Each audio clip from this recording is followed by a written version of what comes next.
final round.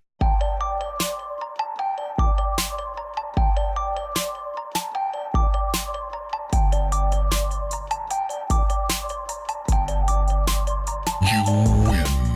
Welcome to Button Mash, the show where we mash all your video game content for the week for you to listen to at the press of a single button. My name is Roger, and with me, as usual, like every other week, we've got Chris Hansen back with us. Welcome back, Chris Hansen. What do you mean, Welcome back. Where was I going? You weren't. That's what I'm saying. You're back like every other week. Okay. You what a come good back every baby. week. Yeah, I know. Man, I miss you. What's happening? Same old man, same old. Hey, Back we get here. we get a date next weekend, though. We do. I'm pretty excited. We're gonna play some games. It's gonna be 2v2. fucking. Oh 2v2 yeah, 2v2 COD. We will definitely be talking about COD today during the show, but there's a whole bunch of interesting news topics as well this week. I'm pretty excited to be talking about them to you. So let's get right into it, man. So,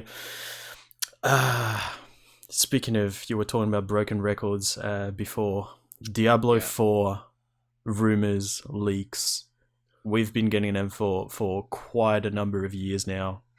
They've never been true, or maybe they were true, but Blizzard decided not to talk about it. But we've got another one that sounds like it could be true. It sounds like we're there. We might actually. Strong. It is very strong. I mean, I feel like last year it was like Blizzard is going to make a big announcement, and then we talked about it on the show actually. This is weird. Like, remember when they were like, oh, they're going to talk about something huge. There's all these things that like add up to, it was something like a new fucking dice or some shit. And like, it was something that like some equation that it turns out to be a 4 or some shit. And then people are like, fucking announcing Diablo 4.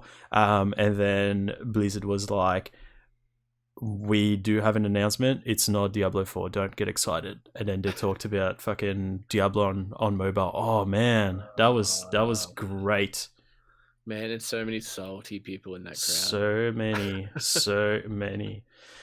So this year we've got BlizzCon again right around the corner on the 1st of November, and we've got an art book that's coming out pretty soon.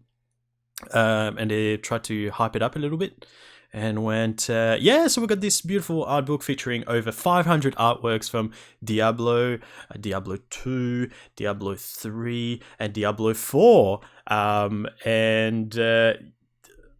mean, like, it was published on the internet, and you'd think like someone would have proofread it and went, hang on, no. We haven't announced it yet.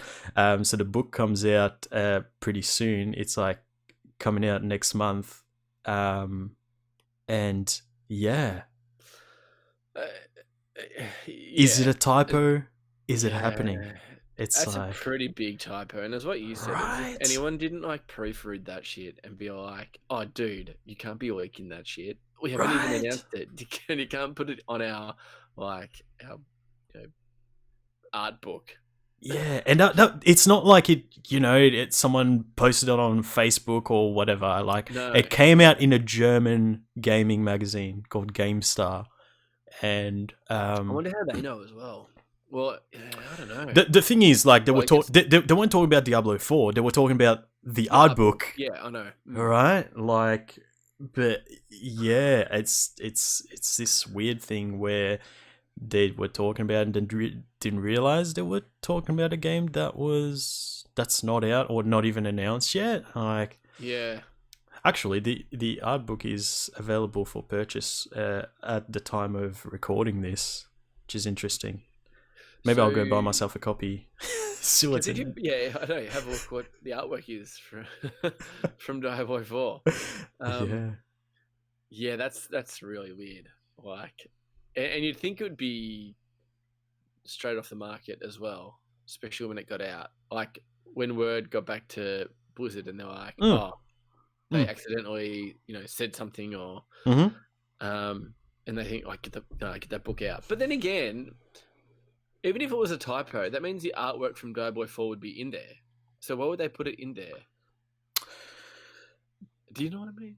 I get what you mean. I suppose if they go, yeah, we're announcing it, yada yada yada. Oh, here's a Diablo art book It's with all the Diablo. yeah, it's a concept art, which is that's stuff true. that would be Yeah. it would be years old at this point, Mm-hmm. right? So Yeah. Okay.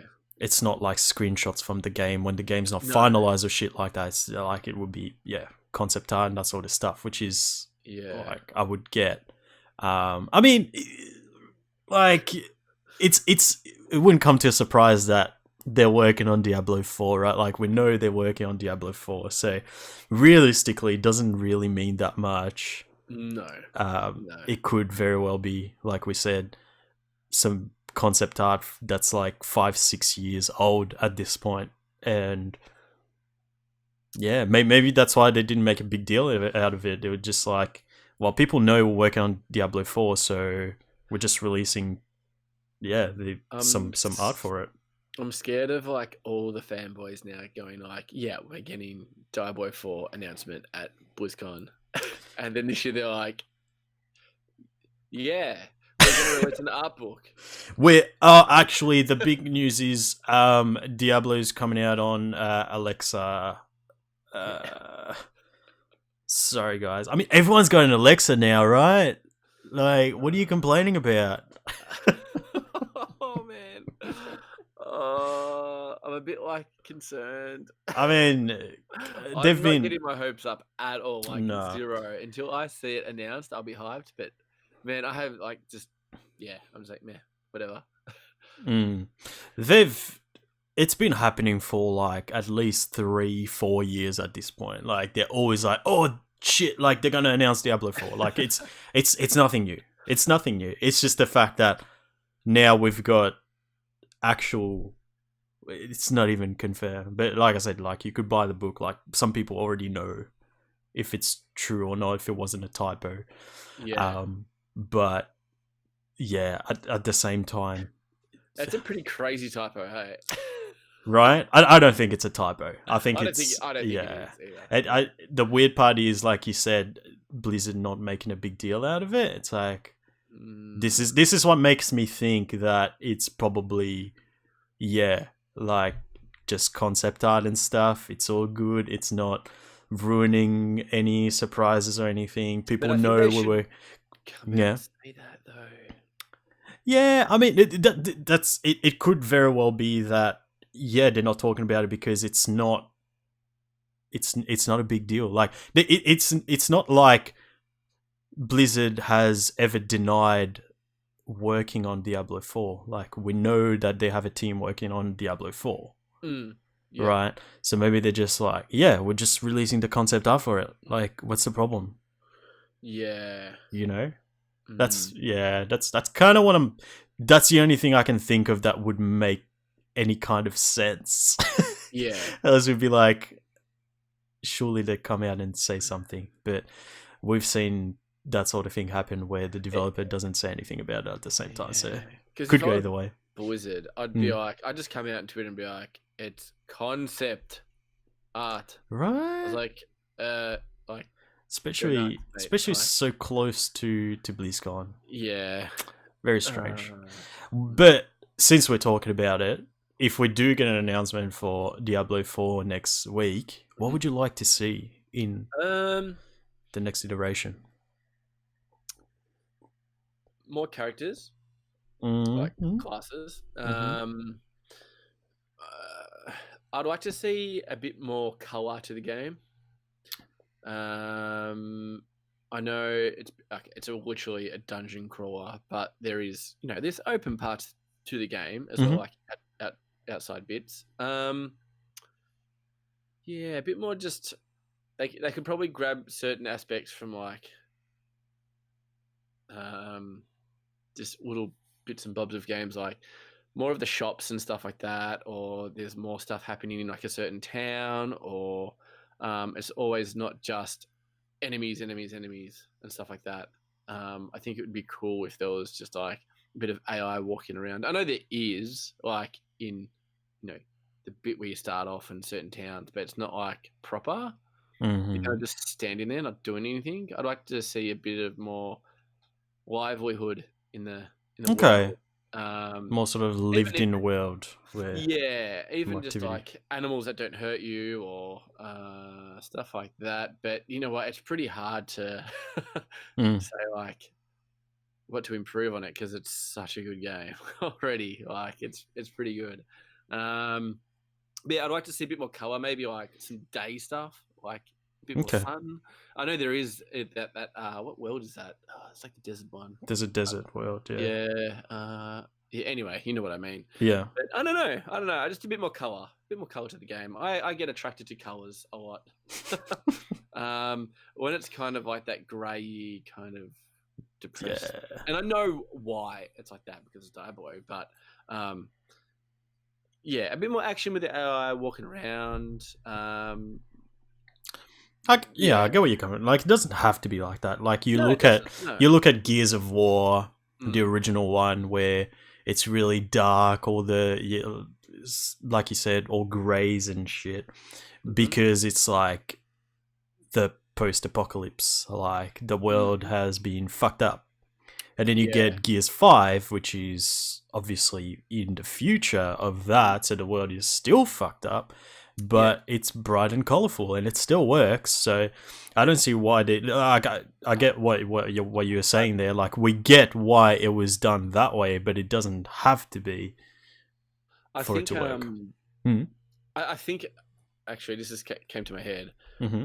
What would be really cool if it was just like an online kind of like you see other people walking around in towns, or it's an open world kind of a type thing, and um, like there Like could be a social boss that hubs, you mean? appears. Pardon? Like social hubs? A social hub, yeah, but I wouldn't mind like kind of you can go on a mission and you can take like your three squad mates, say squad mates, um, and you go do the story or whatever and go through it. But then, kind of like in Destiny, it's just like a level 18 boss appears or something like that, and you can all go attack him and get mad loot or stuff like that. I think that would be pretty cool. You know what I mean? Like public events kind of thing. Yeah, 100% public events. That would be cool, I reckon. And then just like seeing other people kind of walk around and seeing their characters. It's just not you always, unless you invite your friends. But I think that would be cool. I think that would be really cool. And I Mhm. wouldn't be surprised if they did something like that. That would probably be the one change that's more likely to happen than the colourfuls. Um, I'm hoping that does happen though, because that would um, be, that would be cool, huh? That'd yeah, be awesome. 100%. And I think the public events would be awesome as well because it makes you kind of want to keep playing the game. I know you've got like you finish the game, that you can just make the game harder, and you're going to what are they called? What are the tiers called? I don't remember. I can't remember either. Anyway, yeah, because I know you can keep getting gear and stuff, but I think public events would be cool, or daily challenges, kind of going down that route. Now, some people might absolutely hate that, and that's a thing that would be a pretty big risk because some of the full OGs of Diablo would just be like, "This is not the way we want Diablo at all. Like, I just want just me and the game, or me and just my friends. I don't want to see anyone else. I don't want microtransactions or anything like that." Because where I think that leads to is microtransactions a little bit, Mhm. maybe.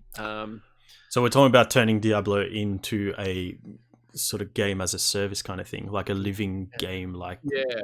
yeah. And to be honest, I wouldn't be surprised if they went down that route. But yeah, how about you? What would you want or improved or?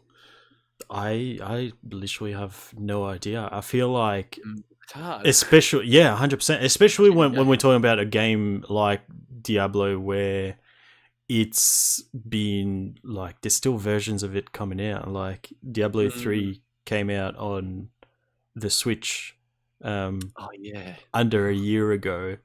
There's still not big expansions, but it's still being supported. Yeah. And like you said, it's a great game. It's like the best version of that type of game, the sort Mhm. of dungeon crawler action game. And we still play to this day. Like I played Diablo 3 originally on PC, like quite a long time ago. It was before I got married, so more than 5 years ago. And I'm still playing it. Not obviously not as heavily. Yeah. But it still works. So how to make that better? I don't know. Like it's a pretty damn good formula. Yeah, without saying perfect, because it's no such thing as a perfect game. But I'm interested to see what they did come up with to make it better. It's really hard. I don't know what it would be. Now, do you bring it out on PS4 or do you wait for the new generation? I'd say it would come out on PS4 just because they've been probably making it for a while now. And they can just do like all the other games that they've done, just kind of put the them two over. versions. Yeah, the thing that'll be interesting though. Do we know if the Xbox Scarlet is going to be backwards compatible? Not that I know of, no. Yeah, I'm not too sure. But the PS5 is going to be backwards compatible. So are we going to have a PS4? I guess because you can play the PS4 version on your PS5, but not the other way around. I'll be interested to see how that transition goes with the next generation. I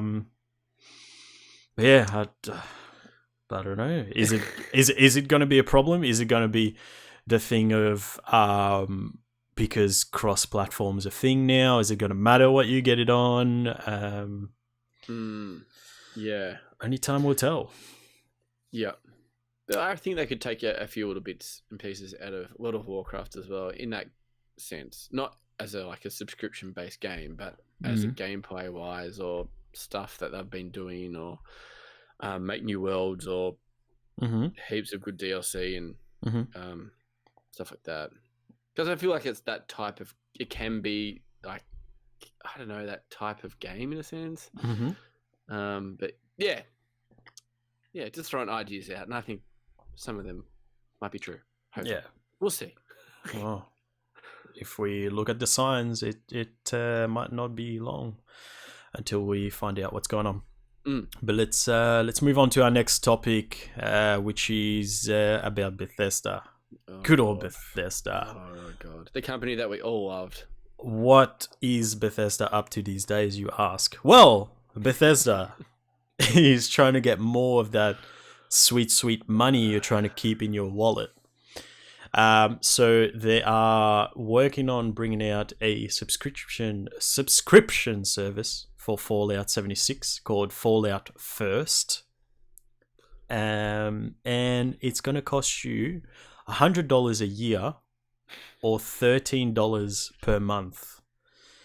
And it's a bit of a weird thing where they're setting this thing up, and we'll talk about what it includes for a game that they're still trying to repair in terms of what it's done to their reputation, and how broken the game was at launch. And we have talked about how they're working on making things better, and apparently it is getting a lot better. And now they come out with this subscription service that's going to get you a private world that you can share with your friends, so you can close it off from the rest of the world, so you can get rid of those annoying people that come in and destroy your base and that sort of thing, the raiders. So you can set up a private world for you and up to 7 other people, and your friends can join without subscribing as well. So it's one person needs to have the subscription to set up the world, which is that's cool. So you could split it with your mates and you're paying fucking peanuts for it. But let's not forget we're talking about a full price game. And then we've got, it'll get you unlimited capacity in your scrap box for your crafting components, and a survival tent that serves as a placeable fast travel point with basic amenities. And then it'll get you 1650 atoms per month to spend on cosmetic stuff, a members only armor outfit, and a pack of exclusive emotes and icons. Any atoms and scrapbox resources you collect will still be available if you drop your subscription. At least that's a positive. I don't think there's any positives. What?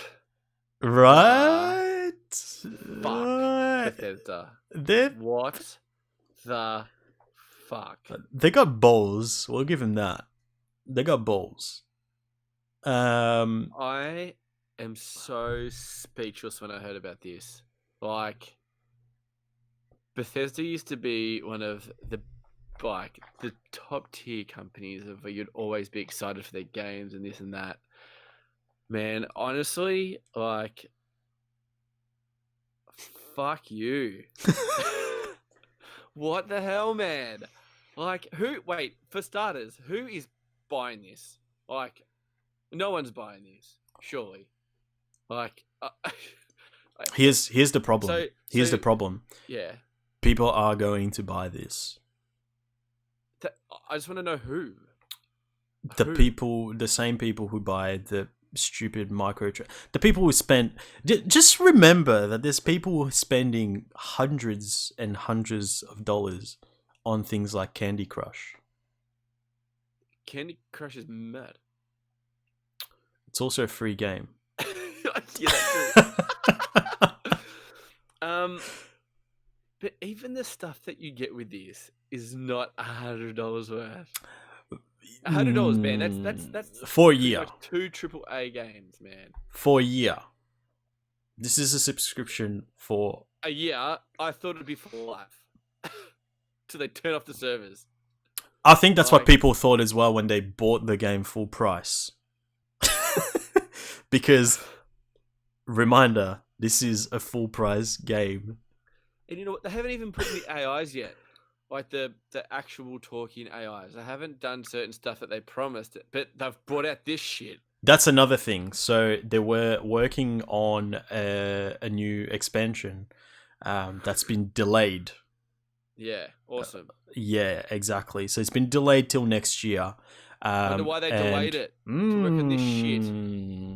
Exactly. So a lot of people are obviously outraged because it sounds like they are prioritizing ways to get more money out of people over, stuff that people actually want to make the game better. And yeah, it's kind of gross. Well, another thing that I not quite understand is like a big thing is like you get your own private world. Mm-hmm. Why do you want your own private world? To stop the annoying people that will come and raid your base and... They can't raid your base, though. And rape your women. That's why. But that's the thing, they can't raid your base. Like, I actually don't see...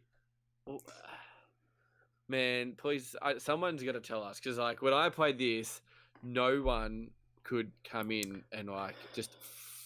Because you can set it up, right? So if you want, you can let people attack you and you can attack them, or you can just go passive and you'd have to agree to a duel to fight someone else, right? That's how it works, correct? Yeah. Then I don't know what the fuck they're on about.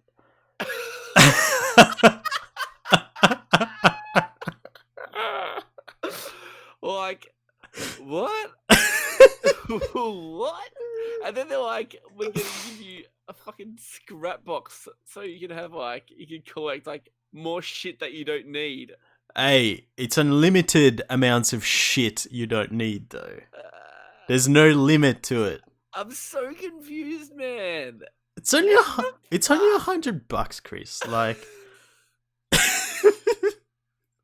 this is actually make that in a day. Dumbest shit I've ever heard in my entire life. Like, this is You make top that in a tier. day. Come on. What the? It is. I'm missing something. Like, I'm 100% missing something, and I don't know what it is. I've played the game myself. There wasn't any time where I was just like, man, I wish they bought out a subscription service so I could get more emotes and unlimited capacity scrap box. And oh, Matt, I wish we had a private server so no one could bother us. Look around. Oh, don't worry, there's no one around us anyway. And if there is, they can't do anything to us.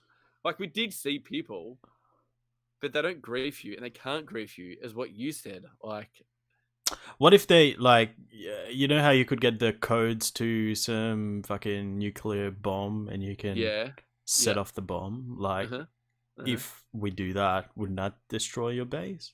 I thought your base went with you if you leave it. Like, if you're not playing the game, your base disappears, yeah? Yeah. Then what the fuck?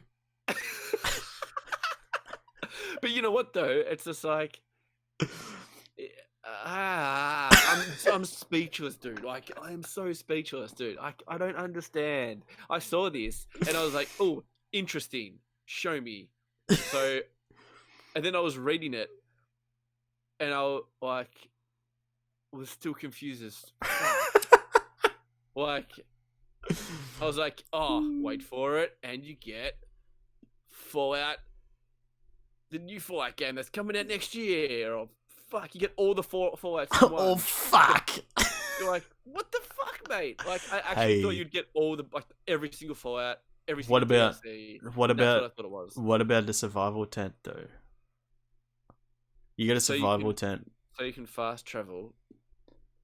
Yeah, but it's got all the amenities in there. So you got toilets, fucking bed. It's all in there, mate. Stuff that you have that you built in your. That's the big problem, right? It sounds like a lot of quality of life kind of stuff that should be in the base game, that they're trying to now charge people for. $13 a month. But I don't get it. You can build all that stuff though. You can build like beds and basketball courts and stuff like that on your base. Doesn't that scare you?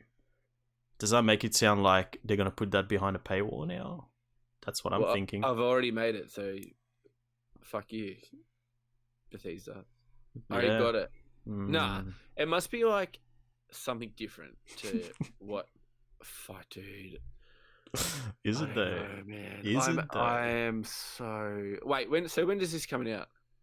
Oh, by the way, did you know that? Oh, there's something else. They fucked up again. Like, apparently the subscription service doesn't work. What? Yeah, I heard it didn't work. Like, it doesn't work, or that something else came out on top of that, like 2 days later. And it's just like they fucked it more up. I don't. Oh fuck, what is it? Let's just keep chatting. I tried to download the game last night. I was going in my. Wait, you have the game? Let me tell you the story. So I was chilling, checking my library, see what games I own and stuff. Because you know how like you just claim games on PS Plus and you don't play them because you just forget you have them. I was going through and I was like, oh fuck, I've got this game. I forgot I had it. And keep going. I see Fallout 76. And all the other ones say like, what did I have? Devil May Cry 5 demo or Ghost Recon Wildlands beta, that sort of shit. Fallout 76 just says Fallout 76. I'm like, okay. Because I remember there was a trial around E3 where you could play for free on that weekend. That's when you tried the game. Yep. So I was like, okay, maybe it's that. So it's going to be like, no, you can't download that because you don't have it anymore. So I'm like, oh, okay, let me try it then. So I click on it and it's like, cool, we're going to download it. The game is fucking like 70 gigabytes. I'm like, it's the full fucking game. What the hell? So I download the whole thing. I go into the game and it's like, sign into your Bethesda fucking thing. I'm like, okay, I don't remember my thing, so I'm just going to make a new one. So I made a new one, and it's like, oh, the trials ended. You need to buy the full game. I was like, oh, what the fuck? You tell me now? Oh. Uh, Like, to be honest, I had fun playing it. Like, because I only got it for $15 or something with Matt mm, as well. Like, Matt got it. It was a good time. Like, it was fun. It was probably worth my $15. But I don't see how you can, you know. I mean, it still has that sort of community behind it. There's a lot of people that enjoy, and that's all they play. Like people play Ark and that sort of thing. So I get that, but I just the going from a certain model, changing it to that subscription model down the track Mhm. without much of a justification Yeah.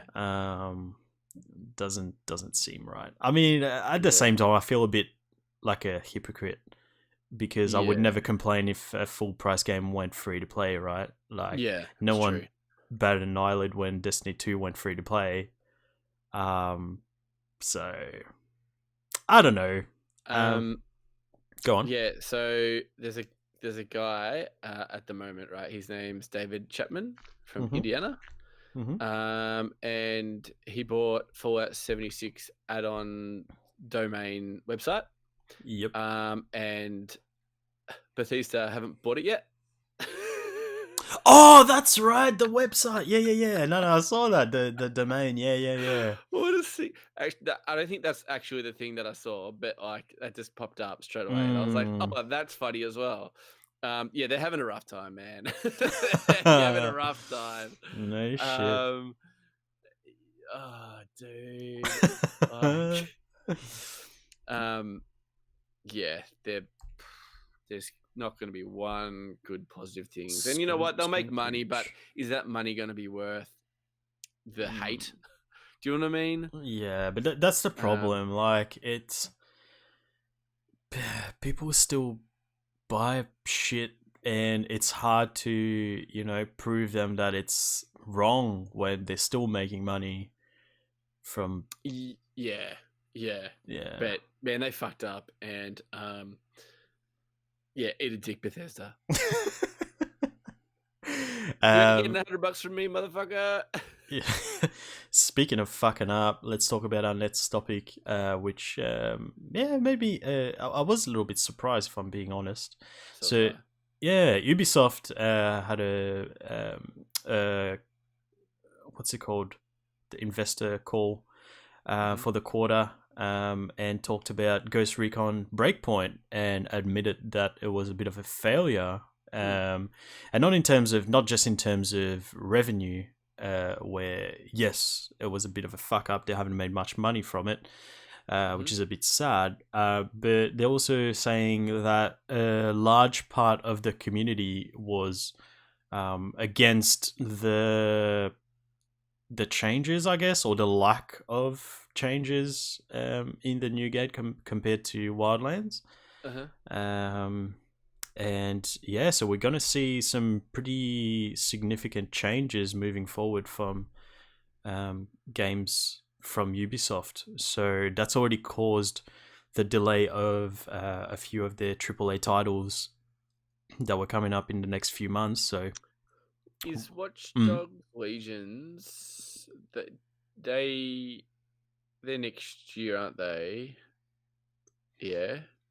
Yeah, so that was supposed to be out pretty soon. I don't think it was this year, but it was going to be like early next year. I don't remember the date exactly.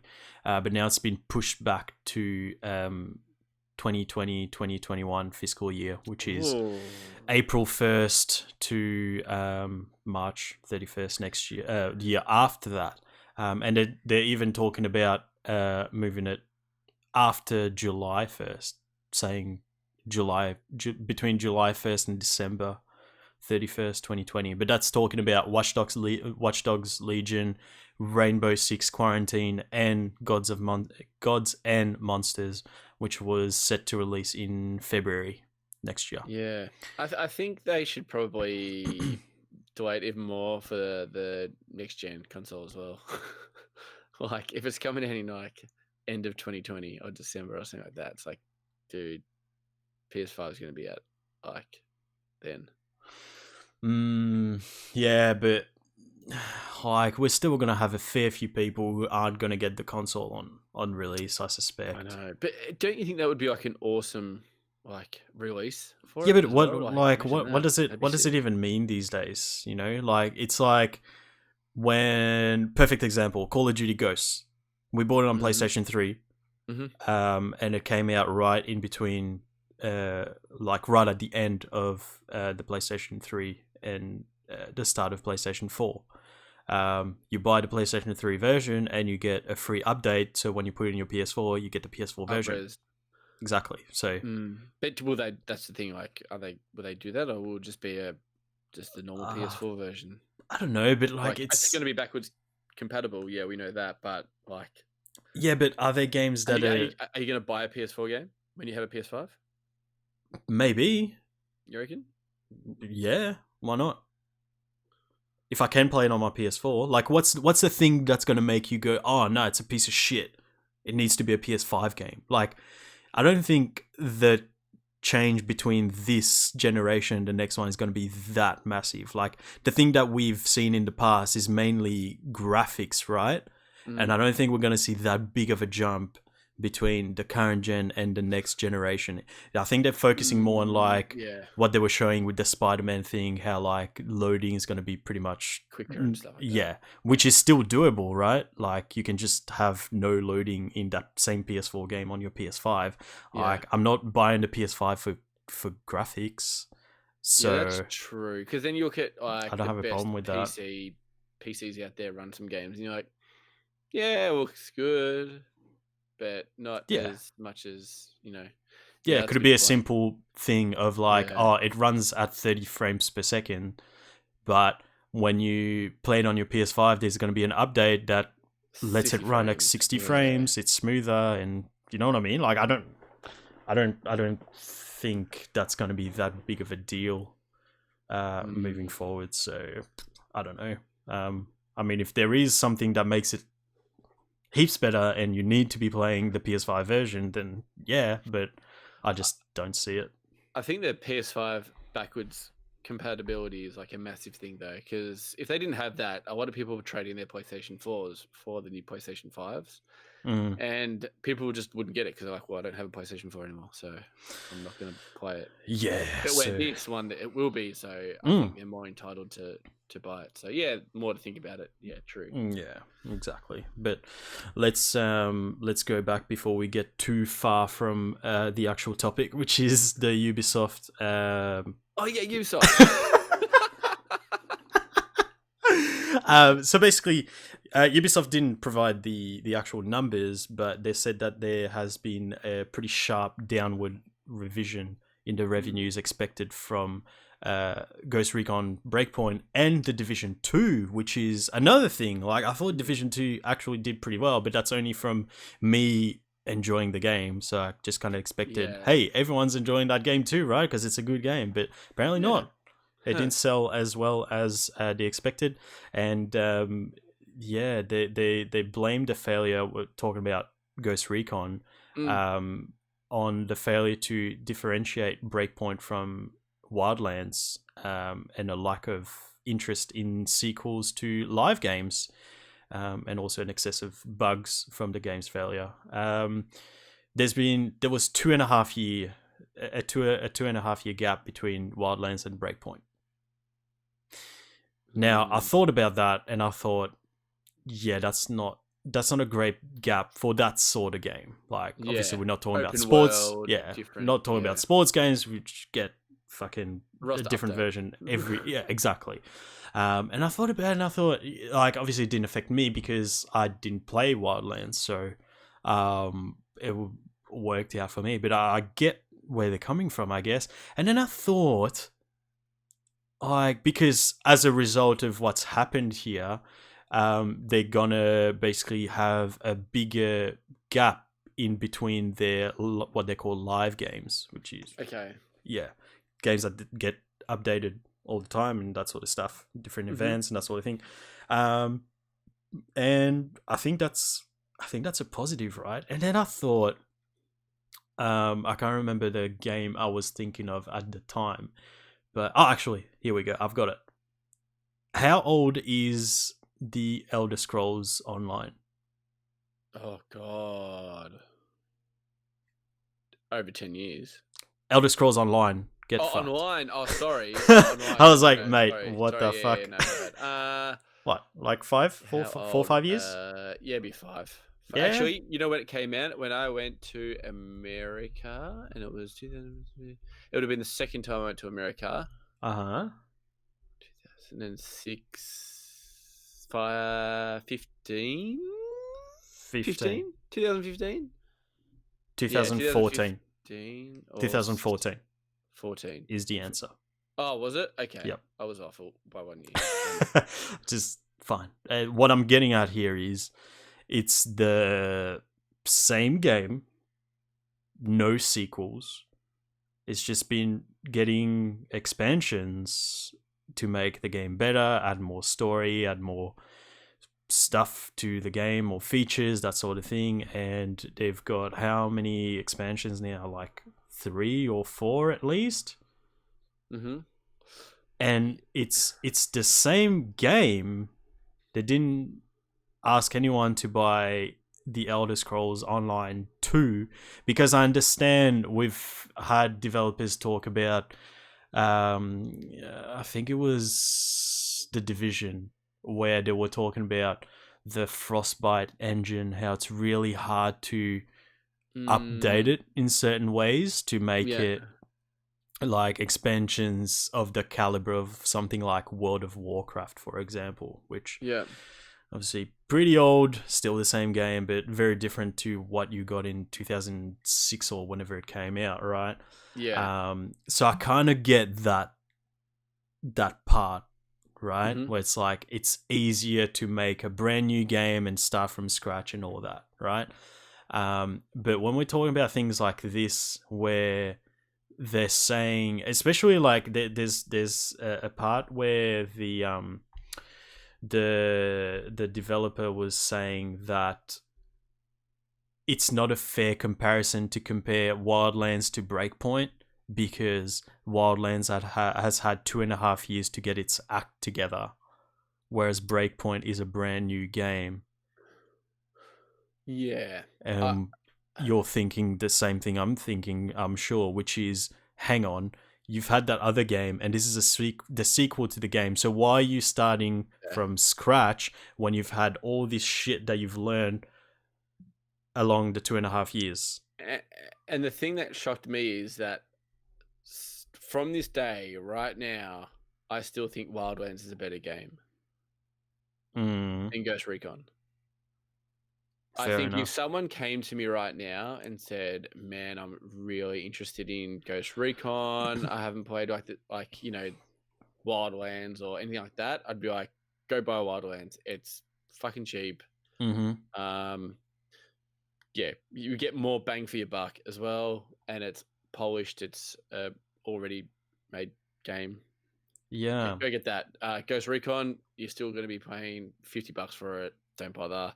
Wait, like once you've finished Wildlands and you've kind of really done with it, once you buy Ghost Recon, you're going to have hopefully a better game. Not saying it's a really bad game. I enjoy Ghost Recon like you, but I think right now, Wildlands is still better though.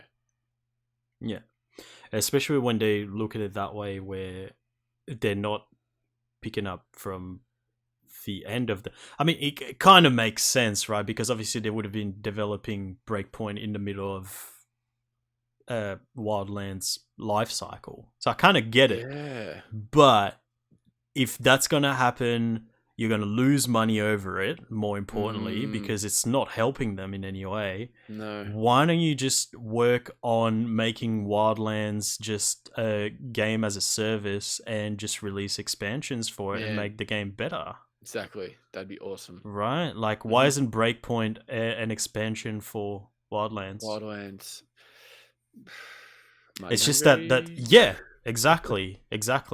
But yes, they're money hungry, but it's obviously not working out in their favor because they're losing money now. Like, I reckon it would have made more money releasing Breakpoint as an expansion and charge people, I don't know, like being a full experience, I'd be happy to pay $40 for a 2.5-year-old game's expansion. Like I paid fucking what, $60 for what was the Destiny 2 one called? Whatever it was. Yeah. So I think that's a better way of going about it. And they didn't. Go on. They didn't for Division, like when Division 2 came out, straight away Division 2 was better than Division 1. Like it's weird, well, for right? me anyway, it was a better game. I agree, and that's another weird thing, right? Like it's Ubisoft game again. But yeah, like you said, it was, yeah, you can see the improvements. It's Division 1 but better. So I suppose this one wasn't called, Wildlands 2 or anything like that. Yeah, but it is obviously a sequel to Wildlands. Like it's not. You can't make that a difference when like it's obviously a sequel. I'm hoping that they learn from that, which obviously they have. But I'm hoping, because they're still talking about releasing sequels, but further apart from each other. Now, if that means by the time a sequel is supposed to come out, it's actually worth having a sequel, then I'm all for it. Yeah. But I'm also hoping instead of doing that, they'll just expand upon what they already have and make their existing games better games. Like fucking Rainbow Six Siege is up to year 4, dude. Killing it as well. You can get year 4 fucking passes. Yeah, that's mental. Why don't you do that? Like, it's obviously competitions is like crazy out there. Yeah, and it's clearly working for them, and it's under the same banner. Like, I find it weird that it is a big PvP game though. Like, it's not like a PvE game. It's strictly competition of PvP. Yeah, I'm not comparing it like as a game itself, but like, Wildlands still has a pretty big community. Like, I don't get like. It could be like, Wildlands, fucking year 3 edition includes the Breakpoint expansion. So you buy it as like a new package. It includes the base game and the expansion. Like it's nothing. That's the thing. It's nothing new. Like I'm not saying that as like I've just come up with this super cool idea. Like it's been done to death. Like it just but. There's some things I look at Ubisoft and I think like, oh yeah, that's cool. Like, yep, doing an awesome job. Division 1 to Division 2. Yep. And then you look at like Wildlands and then Ghost Recon. You're like, wait, what the fuck's going? Well, where'd you guys go there? You went backwards a little bit. And then you go, well, how do they always end up doing these kind of things here and there? I suppose Far Cry is like a little bit in between of both, in a sense of, like, so you had Far Cry 4, and then you had that Far Cry... No, not Far Cry 4. What's... 5. 5, and then... New Dawn. That New Dawn? Yeah. That was pretty much exactly the same, but not. But that's kind of different, right? Like, it wasn't a full-price game. It's set in the... No. It's... I didn't even know that. No, it's like, they've been doing that for a while. Like, Far Cry 3 had that 70s one, Blood Dragon. And then 4 had the... But Blood Dragon was like a pretty small... That was like a DLC though. Yeah, which is what New Dawn is. It's not like it's on the same map. It's just post-apocalyptic. Oh. And it continues on from Far Cry 5 story. Well, so it's not really so it's not like a big game. No. Like, I knew it was a continue. I thought it was just like another version of it. Just like, okay. No, it's... Yeah, pretty much. But yeah, Far Cry. Yeah, so Blood Dragon from 3, Far Cry 4 had a little bit different. The caveman one, which is the same deal. There was a few of them that came out, and you're like, oh, I've seen this. Yeah. But yeah, I'm just hoping that's what their solution is. Just expand upon what they have, make it better, just release expansions, and I think it's like it's the more sort of ethical way of doing it. Like, you're bringing your same character, everything that you've earned during that time, and everyone's happy. Like, and if people buy the game down the track, they just start at that sort of level where you need to be, or whatever it is, or you can start from scratch. I don't know. I mean, with the PvE games, like, it doesn't even fucking matter, right? Yeah, Especially and when they've figured out the whole normalization, where if you play with your friend, you're still, competent and not sitting back watching your mate kill all the enemies. yeah, I love games that bring out like kind of just keep on adding to the original game. Like, man, it's so good. Like, I love that shit. So good. Yeah, But it blows my mind. mm, It blows my mind. mm-hmm. But yeah, so basically that's what we're gonna see. Yeah, I'm really hoping that's what happens, and we'll find out. I mean, Ubisoft, like it, we've talked about it pretty recently as well. Have they become? They've turned around from the reputation that they had, which was the bug machine, where they released fucking half-assed games with characters. I really like Ubisoft now. Exactly. I like them, but I'm like, man, I like them. I like how you've got their own little currency in all the games where you can purchase, an outfit. You're not actually purchasing an outfit. It's just achievements that you get coins for. Oh, the Ubisoft store. Yeah. Like, I love that shit. That's cool as like, when a Ubisoft comes up and you forget it's a Ubisoft game, like, it is, but then you kind of go in there, it's like Ubisoft store. You go into it and you're like, oh hell yeah, I've got like 300 coins. I can buy this mad outfit. That's fucking sick. Yeah. No, Ubisoft. Yeah, I like how they've supported their games in the recent years. They continue to try and make them better. Yeah, and except for obviously what went wrong with Breakpoint. But yeah, at least they're learning from it, from the look of it. True. So the statement that we got from the CEO of Ubisoft, Yves Guillemot, was, we need to make sure that for live multiplayer games, there is sufficient time between each iteration received to build strong anticipation and momentum. We need to make sure that all our upcoming productions benefit from enough development time.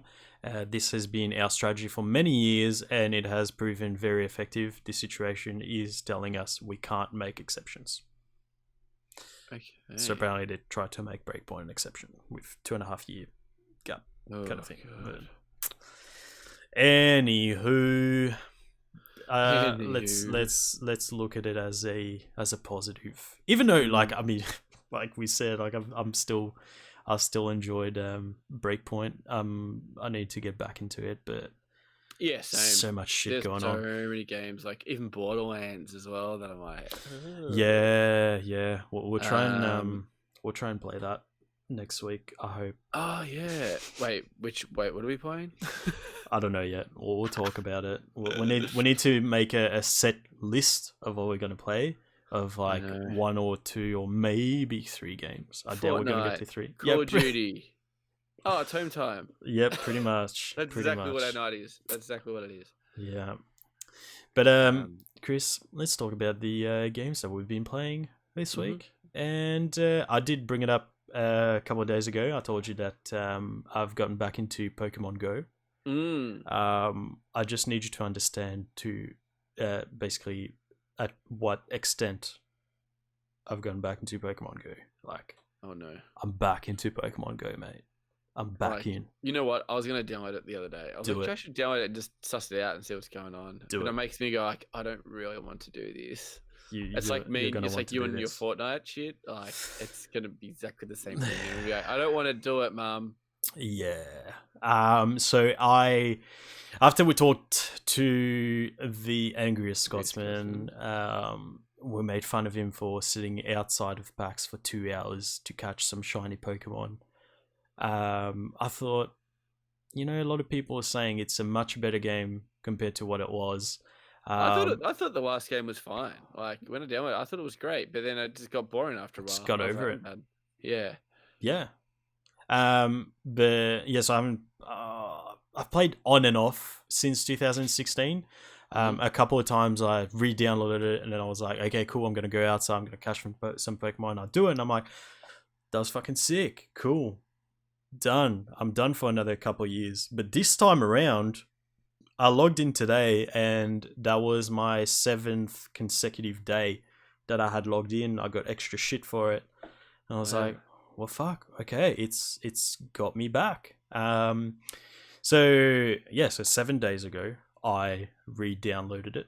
I went for a walk, and in my area, there isn't much, unfortunately. There's one stop at a park, and then there's another park around the corner from there, which has got 2 gyms and a few Pokemon that pop up there. Mm-hmm.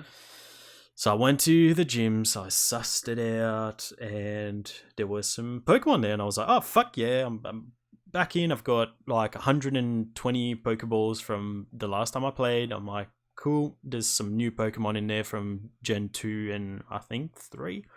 Okay. And I'm like, catching them, I'm like, yeah, this is cool. Like, I forgot how fun it is to just, throw Pokeball and catch Pokemon. I'm like, looking at the gym, I'm like, this guy is fucking strong. I'm not going to beat him. Off I go. So I go to the other park, which has the stop in it. Yeah. And if you remember, that's the thing that you spin and then you get items. So I'm What? like, you remember that, right? No. Are you being dumb? No? What? When you go to the stop and then you spin it, and that's how you get Pokeballs and like potions and shit. The fuck are you? Is this like, did this come out like after I played this game? Are you serious? How the fuck do you get Pokeballs? Just daily logins and stuff? No, you. And then or you could buy them? No, with, like, you always coins? you always go to the stop, you spin it, and you get Pokeballs. Oh, and yeah, actually, what the yeah, I do fuck? now. I was like, I thought you were being like stupid. I was like, nah, I was remember the now. fuck? Yeah, man, it was like, I don't know, hell, whatever. I remember I did play it for 3 weeks, and then I stopped playing it. So. yeah. But anyway, so I went to that park because of that, right? Yeah. I walked towards the park, and it's. I hope you remember now, but it was blue. Yep. Okay. It's blue. You spin it, you get your shit, off you go. I Mhm. go up to the park, and it's black. So I'm like, What the fuck is that? okay, cool upgrade. I spin the thing, I get my items, and I press the cross button to leave, and it goes, hey man, this fucking stuff's been taken over by Team Rocket. Do you want to fucking fight? And I'm like, No way. excuse me, what? Bruh. It's like, yeah, fight me, pussy. So then it takes me into a battle, and it's like, Fight me, pussy. and then It it's does like, not say fight me, pussy. yeah, it says, Fight me, you fuck. It's like, oh shit. I didn't have... Anyway, it comes up and it's like a recommended party, 3 Pokemon. You should take these Pokemon. Do you want to swap them? Do you want to change them around? Take another Pokemon instead of these 3? And you go, cool, I'm happy with those. I go in and you're in a fucking park and you're fighting a Team Rocket grunt. Dude. What? That's lit, dude. Yeah, Oh, so I'm like, fuck I'm you. fighting downloading him. it now. I fight him and I beat him, and then it goes, judging from your score, I'm not sure how it works exactly just yet, Yeah. but judging from what you've done in that battle, it gives you a number of special Pokeballs. Okay. And what you do with those special Pokeballs is it gives you a chance to catch one of the 3 Pokemon that the Team Rocket Grunt was using against you.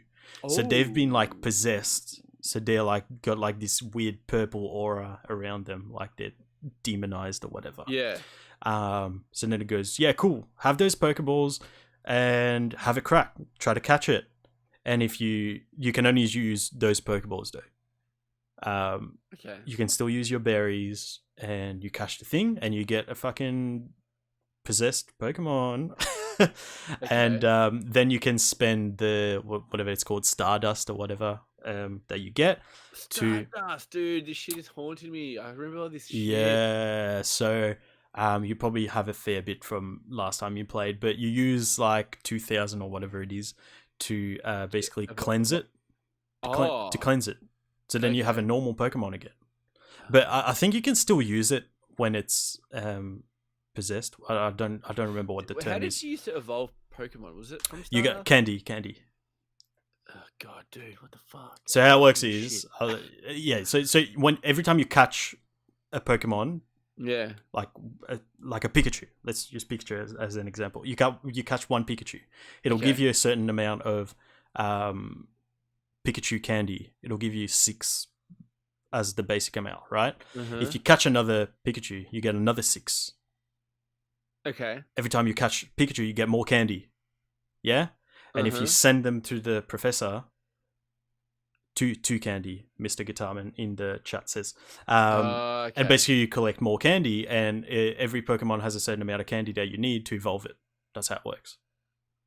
Okay. Yeah. Stardust is like to increase their power. So you can use candy to evolve them or increase their power. Okay. But yeah, but I'm not really focusing on the battle side of it at the moment because obviously I'm pretty far behind, so it'll take me a while to catch up. But I'm just having fun like doing that sort of shit, man. Like it'll be there's weekly, daily missions challenges that you can do now. So there's this professor dude that pops up and he's like, hey, today I need you to run some errands for me. You need to catch fucking 5 ghost type Pokemon or something like that. There's events. So at the moment there's a like Halloween event. So there's a special Pikachu that's dressed up as a Pikachu. I forgot what the Pokemon's called. There's a new a Pokemon that's like he's pretending to be Pikachu. Do you remember that one? No. I can't remember what it's like. Mimic me or some shit like that. He's basically trying to be a Pikachu, but it's a special Pikachu that's dressed up as that Pokemon, which is weird because that Pokemon's trying to be Pikachu. But anyway, how many generation Pokemons are there now?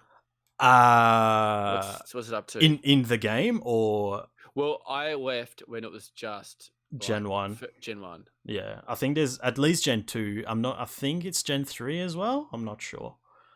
Okay. But I'm not worrying about like catching them all because that'll be fucking hard. But you can have friends and stuff on there now as well.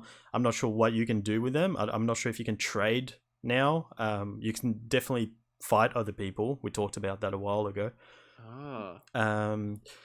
But there's this other thing which I'm really keen to try, which is called raids. You can dude, yeah, I heard about that. You can do raids now. What the man? When I hear raid in any game, I get excited. Yeah, Mr. Guitarman in the chat says Gen 3 and 4 as well. Wow. Oh fuck. Wow. Yeah. That's intense, dude. What the hell, man? Yeah, so I get things like it'll pop up while I'm playing. It'll be like, hey, there's a raid happening nearby at this particular time. I'll look at it, I'm just like, okay. So I'm not 100% sure what it is yet, but I'm assuming it's a whole bunch of people going to that particular gym and fighting the one Pokemon. Yeah. Okay. I hope that's what it is. But it gives you a rating of how difficult it's going to be. So at the moment, I'm not nearly ready to take that on just yet. Yeah. I have seen a couple that are like 1-star kind of things. So it's like, okay, it wouldn't be that hard, but I'm still kind of like, I want to train them up a bit more kind of thing. Yeah. But man, I'm into it. Like, funny story. So that one park that has that Pokestop near my house, it's literally like the only thing I have in my area. Like I have that park and then that other park with the gyms. Actually, remember telling me that like when the game like first came out. I thought it would be different, but I can go to other places. I can drive to other places and do shit. Mr. Guitarman says that's how you get legendaries like Mewtwo and stuff. The raids. That's cool. That's sick. Oh, that's sick. Which is that's what they promised like when the game was coming out, right? Remember that video with Mewtwo in the middle of Times Square or whatever it was? That's right. Yeah. Yeah. So I'm keen to try that and hopefully have some success. So last night we were coming home from dinner, and if you've been near to my house, so I'm driving up the street and you go to the end and then turn right. And then you go and get to my house. So I'm driving up Brunt Road and I turn left instead, like in the middle. I turn left. And Jed's like, our house isn't that way. I'm like, oh, oh, what? mi scusi, mi scusi. You can walk. So I'm like, I keep going, and then like I pull up next to the park, and I don't say anything. I'm just like, whatever. Like I just park the car. I'm just like, oh, that's weird. And I just like pick up my phone. I go into Pokemon Go. She's like, oh, are you kidding me? I'm like, look, that's the only stop I have. Like, I need to get some more Pokeballs, man.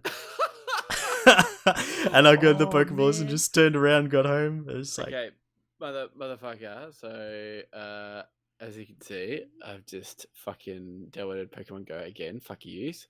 nice. I don't know what my account information is, so I'm gonna have to try and fucking figure that out. It'll probably just log you in, dude. Finn came over the other day and we walked Hazel. And I was playing it, and he re-downloaded it and got in pretty easily. Like it's just linked to your like Apple account or some shit. Oh, so you won't have a problem. I was the same. Like I went in straight away, same account from before, and but the cool thing is, I haven't played Pokemon Go in my new house, so fuck. Oh, there you go. I might have some fucking the city, man. The city goes off. No automatic for me, brother. Oh, really? No, it just says. Oh, wait. Signing with Facebook, Google, Pokemon Training Club, Niantic Kids. Yeah, just give it. You probably signed in with Facebook. If it wasn't Google, Pokemon Training Club. I don't. It would have been Facebook. You reckon? Yeah. Okay. Mine was Google. True. Yours would be Google. So yours would be. I've got a weird feeling it's Pokemon Go. Yeah, sorry. Yeah, can we continue? I'll tell you. Yeah, nah, it wasn't. It's not Facebook. Fuck. Maybe Google then. No, it's not Google. It would. Mr. Guitarman says Google. What? No. Fuck. No. I think it's actually that Pokemon Training Club. No, that wasn't there before. Oh, that's recent. Yeah. Why would I be signing in with Google? God damn it. I don't know, man. I reckon that's what it is. But it's a lot of fun. I'm keen to do like community events where there's like special Pokemon that appear and shit, and people congregate outside. And like that's another thing. Like, it's still doing pretty well. Like it's still being updated frequently. There's new features and all that. And like I was walking around that other park, so that the time I was walking with Finn, walking Hazel, and I see this dude walking his dog doing a lap of the park, and he's like looking at his phone. I'm like, Finn, he's playing Pokemon. Finn's like, mate, no one plays that shit anymore. He's not. He's on social media, just like walking his dog. And then we like cut through the park, and his dog's like trying to play with Hazel. Yeah. And he's like, oh, is she okay to like, say hello to your dog? I'm like, yeah, man, that's fine. I choose you, Hazel, attack. And like they started fucking, sniffing each other's asses and shit. Yes. And then I see the guy scream. I was like, Finn, I told you he's playing fucking Pokemon. And he's like, oh yeah, I was doing a raid. I'm like, yeah, that's fucking sick. So there's still you're a fucking mad dog. Yeah, I was like, you fucking sick cunt. So there's still people playing this fucking game. And it's still quite. If anything, it's bigger than what it was in 2016. Like it's making more money than it was back then. Yeah. Yep. Oh, I didn't get it's it. Fact. How? If you go into it, there's like special events where there's one in Canada pretty soon where you can go on a safari zone thing. Where you're like, yeah, it's full on, man. It's full on. It's fucking sick. Are you kidding me? I'm not kidding you. When you go in, when you eventually get in, you'll see there's you're going to know. Oh, you can dress up your character in like all sorts of shit now. So my character's got like a special event T-shirt that was free. It says what the event was at the back of it, but it just looks cool. There's like Detective Pikachu hats and shit. I've got a Magikarp beanie. It's fucking sick. You can another cool feature is you can bring a Pokemon with you as a buddy. So it's like kind of like in Pokemon Yellow how you have like your Pikachu following you. Except you don't see the Pokemon while you're walking, but it's like you look at your avatar and there's that Pokemon next to it. What do you mean it's not next to me in real life? It's bullshit. Yeah, it's stupid. Oh, shit. Yeah, it's bullshit. But what it does is if you have that Pokemon with you as a buddy, while you're walking, you get candy for that Pokemon just by walking around. Oh, So that's cool. That is cool. Yeah. So I'm like walking my Wartortle at the moment, trying to get him to a Blastoise. Oh, nice. And yeah, I'm like, it's so fucking easy to just play it, man. And Mr. Guitarman says, and by walking them, you earn candy for that Pokemon. Yes, that is indeed correct. God damn, man, this game is going like intense. Yeah, I mean, it's not like intense in a sense of like it's overwhelming. It's just like it's still quite. It's okay. It's not. It doesn't have a crazy amount of features that'll like overwhelm you if you go back in. You'll recognize. You'll get back in, no problem. And then you can easily learn the new features by talking to that professor dude. It'll tell you what to do. They're pretty straightforward challenges, right? It's like, hey, yeah, catch this type of Pokemon, or do 5 great throws, or get a certain amount of candy by walking with your buddy. Oh, man. Wait. Yeah. This could be blowing my mind. Mm-hmm. Does the Pokemon Go app work on your iPhone? I mean, iWatch? I don't know. Pat, I know you're in the chat. Let us know. Yeah, I'm not that would too be sure. amazing. Oh, bro. Well, Man, like I hate you. Why are you doing this to me? Why did you make me download this shit? Cause you make me download all sorts of other shit. That's what you get. That's what you get. Mr. Guitarman says, yep. Yeah, the boys. Yeah, the boys. He's back. He's over. Back. Life is... Oh, yeah, and he's back in, baby. You're logged back in? Yeah, fuck yeah. I'm not going to do any of the shit because obviously we're doing this, but after I hop of this, I'll damn flick straight through them. And I was showing you the other day how the weather actually affects what you're going to encounter. That's what nearly actually made me download it. I was like, oh, that's sick, man. I'm going to fucking download it. And I was like, dude, you're an idiot. So if it's raining, you get more water Pokemon and they're more powerful, that sort of thing. That's cool, man. Yeah, it is. It is real cool. I'm really enjoying it. And it's like that kind of, it's just really easy to just get into, right? Like I'll catch the train, I'll get off the train in the city, walk to work, and while I'm walking to work, I just hit a few stops, catch a few Pokemon, and I'm done. It's very easy to, just in and out. It takes your kilometers from your watch to get candy for your buddy and hatch your eggs. That's fucking mate. Cool. Man, I'm doing like, man, my shit is gonna get so many candy. Like I'm legit like walking more because I'm playing this now, which is only positive, right? And yeah, I'm having a lot of fun, and I'm hoping you'll have fun too, my friend. But yes, me too. We'll see. We've been talking for over an hour, and we haven't even started talking about the big release of the week. Oh no, which is WWE 2K20. Yeah, the boys. No, fuck that off. Get fucked. Fuck off. Fucking. So that was our acting like there is. Call of Duty Modern Warfare. We both picked it up.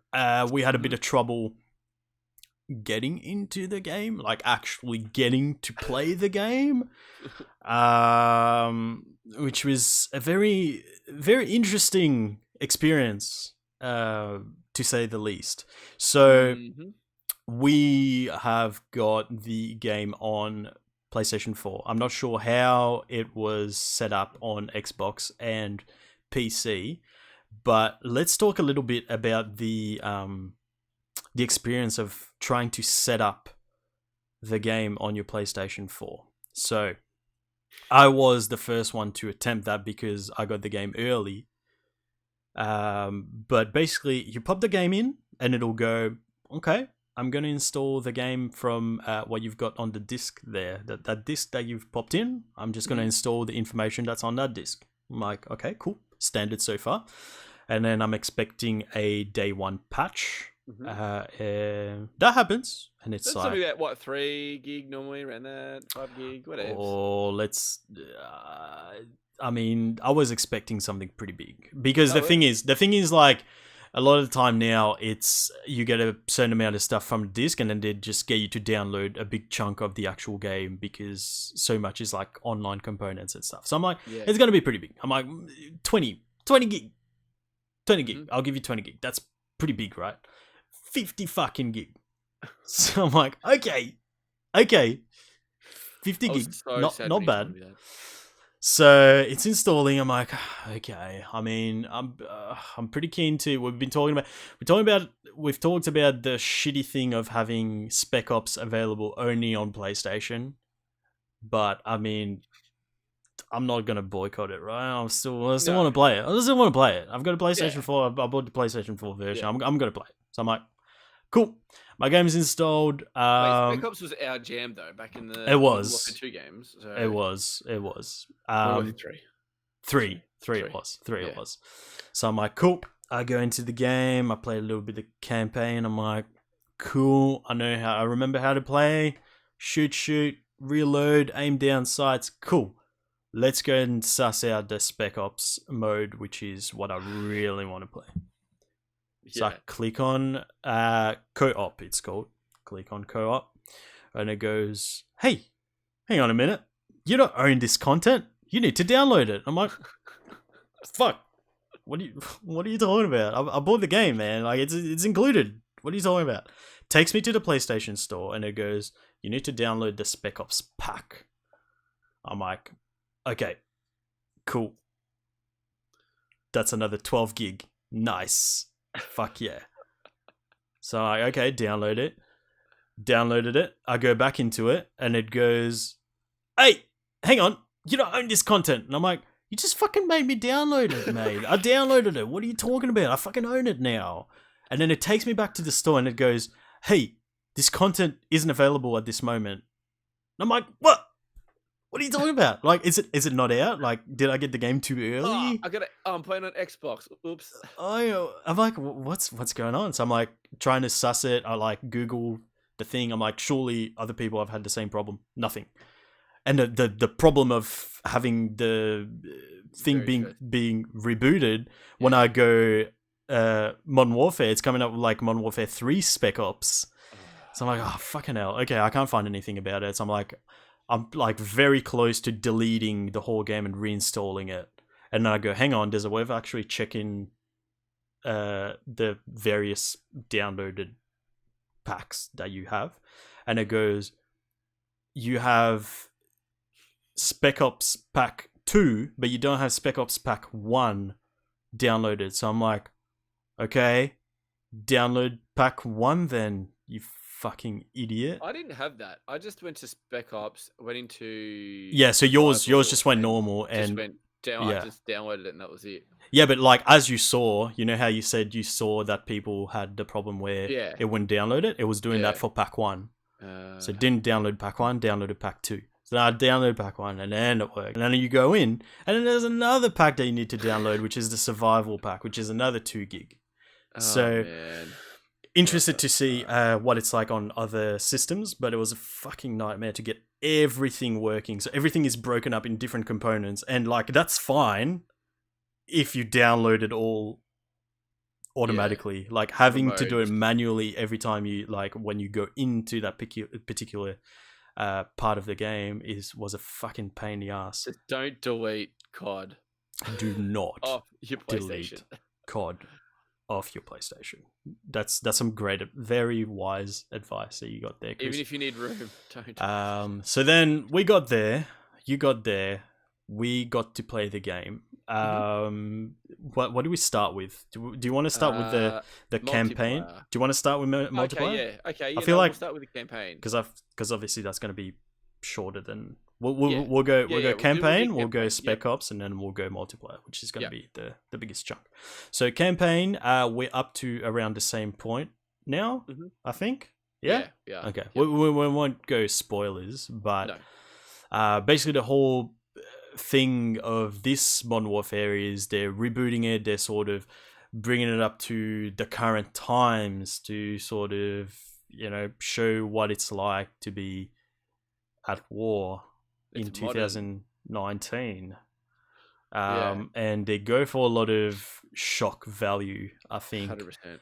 And I have to admit, it's been pretty effective on me anyway. Same. Yep. Like, and I'm pretty invested in what's going on. Me too. The acting is pretty full on. Like, I mean, we're talking about like it's a Call of Duty game. Let's not forget that. But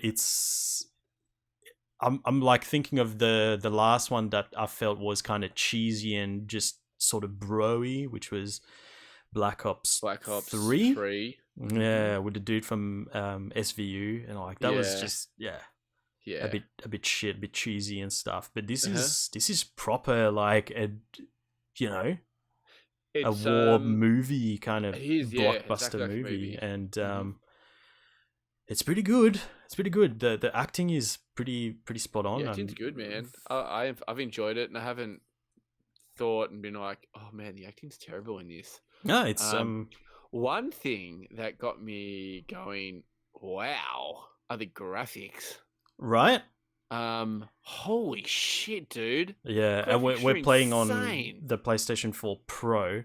Yeah. So I'd be curious to see what it's like on the PlayStation 4 Basic, but and PC would be better, you'd imagine. But even on the PS4 Pro, it's pretty impressive. Really impressive. Very Like, impressive. the facial animation, Mhm. looks, everything. There are sometimes just if you look at certain parts, I'm like, that looks actually real. That's a real person speaking. And Yeah. I'm like, no, it's not. I was like, that's intense. Yeah. Yeah, But it's graphics phenomenal. 100%. Gunplay as solid as you'd expect from a Call of Duty game. The sounds are super good. Mm-hmm. Going back to the gun gameplay, it's changed a little bit. It's not like your normal COD. It's not more of a when you're running with your gun swaying from left to right. It feels a bit more like Battlefield, but with a lot of COD in it, if that makes any sense. Feels more like a simulation kind of a thing. And I think that's what they're really going for in this type of game is realism. But yeah, no, the gameplay feels really good. I like it. I like the new mechanics and stuff. So Tis solid. So maybe 3 hours in at this point. 2-3 hours. But it's one of the most solid ones I've played so far, I think. It's like I said, not that sort of just cheesy, just action movie kind of thing. Like, I'm actually interested in the story. Yeah. Nothing like fucking, bloody, what's it called? Shawshank Redemption or anything like that. Like, still, again, it's a Call of Duty game, but well done Call of Duty campaign. I haven't completed a Call of Duty campaign since Modern Warfare 3. Oh, wow. As you know, that I am not a big COD campaign guy. Like, I literally get the game, go straight to multiplayer. Like, I don't even look at anything else. I go straight to multiplayer and jump straight into it. But then when I heard that the campaign is really good, sussed it out, and you can unlock new things that go towards your multiplayer and stuff like that. I was like, oh yeah, cool, I'll do that. And then once I did like the first mission and stuff, I was like, I'm in. And then I got to one mission in there that I think in my books is probably one of my favorite missions in COD by far. Like, it is so much fun and so intense. Yeah. No spoilers, no nothing like that. I think it's about the fourth mission in, I think. And it's not time. I mean, yeah, we can talk about like what it is kind of without spoiling the whole. There's not much to spoil. It's a mission where you're going all stealthy, you've got night vision goggles on, and you're basically breaching a building full Yeah. of terrorists without But- alerting them. But I think because it's in like just a neighborhood, Mm-hmm. and then you kind of like you don't have your night vision goggles on or anything like that. You just kind of walking in. It's really dark and stuff, and you're like, oh yeah, cool. And they're like, put your night vision goggles on. And then you're like, put it on. And then you think, oh man, this is like It's real on, shit. boys. This is solid, dude. And then I'm like, wait, like every other Call of Duty out there, what? I don't need night vision goggles. They like you literally never need them. So I take them off, and I was like, holy shit! You need to. You can't actually see anything. So I was like, okay, putting them back on. But it, during that whole mission, I was just like, I don't want this mission to end. This is so intense. Like every little bits and pieces in that mission, I was just like, well, what's gonna happen now? Whoa, what the fuck? That's intense. How did they think of that? Oh, this is sick. Oh, awesome. Oh man, I enjoyed myself so much, and the whole campaign, man. There are certain points where it's pulled me away from multiplayer and makes me want to go play campaign. And I did that last night where I was like, I kind of want to play my campaign. I was like, that's weird. I'd never say that. So, man, kudos, man, kudos. I'm loving it. Yeah, and if you're not aware as well, the another big change is that your progression carries across all three parts of the game. So single player campaign, multiplayer, and Spec Ops, it's all the same progression, which is awesome. I thought I understood that, but I don't understand that. What do you mean? What progression am I carrying over from campaign to multiplayer? Just XP and stuff. Do you get XP? How do you find out how much XP you get from playing the campaign though? Because it's not like at the end of the mission. I'm not like actually with XP. campaign. I'm not sure if you get XP, but you definitely unlock stuff that you can use. Yeah, you unlocked. I think like calling cards and stuff. calling cards and stuff. Yeah, but and like your operators and stuff like that. But yeah, which is still progression. I thought it was XP, and I thought it was like yeah. I'm not sure. It might be. But definitely Spec Ops and multiplayer, which is kind of the contrast, right? Because one is PvE, the other one is PvP. Yeah. So it's like you either play one or you play the other, kind of thing. So that's good. But I think that covers the campaign side of things. We're gonna play more of it, I'm sure. I'll definitely play more of it. But in terms of gameplay, it doesn't add anything new, really. It doesn't improve upon what they've done before, I don't think. It's hard to as well, I think. Yeah, I agree. It's a campaign, and all their time doesn't go towards a campaign. So there was certain bits when I was playing the campaign, I'm like, they really don't, like, all their time gets put into multiplayer. And yeah, it's pretty cool that looks like they've put in a lot of work into this. So it's not a very long campaign, I heard. It's pretty short, like they all are, but yeah, but it's done well. So you just need to set your expectations, I guess. If you don't like Call of Duty and you're thinking that it'll be a brand new thing, it's still Call of Duty at the end of the day. So let's talk about Spec Ops a little bit. So we played a little bit of Spec Ops Classic, which is basically you're just dropped on this one map and there's enemies coming from all angles, really, and you walk around and try to collect grenades and claymores and guns and shit. Yep. And you try to survive for as long as possible. That was okay. It was okay. It was like a shitter version of zombies, I feel like. Yeah, it wasn't amazing. No, I'm not gonna play that a lot. Yeah, I agree. And the other one, which is called Survival, which I feel like should have been the name of the other mode. The other way around. Is basically carbon copy of what the Modern Warfare 3 Spec Ops was, which is you get waves of enemies, and at the end of each wave, you can go and buy new weapons or upgrade your weapons or buy equipment or score streaks. And that's what we signed up for. The only thing is, I don't know if there's a way of doing that, but when we played on Modern Warfare 3, I don't know if it must have been because we were just playing a private match, maybe, but we always played the same map. Whereas when we're playing now, it just... I only played... Didn't we only play like 2 games though? Yeah, and it was 2 different maps. There were 2 different maps. Oh, what? Wait. No. Yeah. No. We played 2 different maps, 100%. We played Piccadilly was the second one, and then we just restarted that one. But the first time we played a different map. You can't choose the map. Like that's 100%. There's no argument. Like yeah, it's but 100%. But that was a different game mode, wasn't it? No.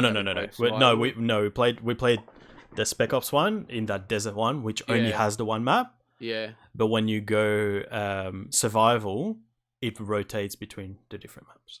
I They're don't just think I was with you with the first game. I think because I only really? played that. Yeah, I only played that one game and we restarted it twice, and then I was like, "Hey, cool, whatever." And then I was like, "I'm done." I could have sworn we played another one like pretty quickly, and then went to the second one that we restarted. But anyway, oh, that's good that there's different maps though, because yeah, but I kind of like want to specialize in one map, like we did in Modern Warfare 3. Yeah. So I don't know if you set up a private match. I suspect you probably wouldn't get. Yeah, actually, we'll try that out on Friday. Yeah, I'm just worried that if you do that, it doesn't count. Yeah, you don't get any XP and stuff. But we'll suss it out. But yeah, it's basically exactly what it was in Modern Warfare 3. So every few waves you get a juggernaut or a helicopter that attacks you. And that's cool. It's fun. We're definitely going to play more of that. Yeah. If for whatever reason you don't know what it is, it's like I said, waves of enemies that get stronger, and you see how long you can survive for. Yeah, and you get money every time you kill them, just like zombies.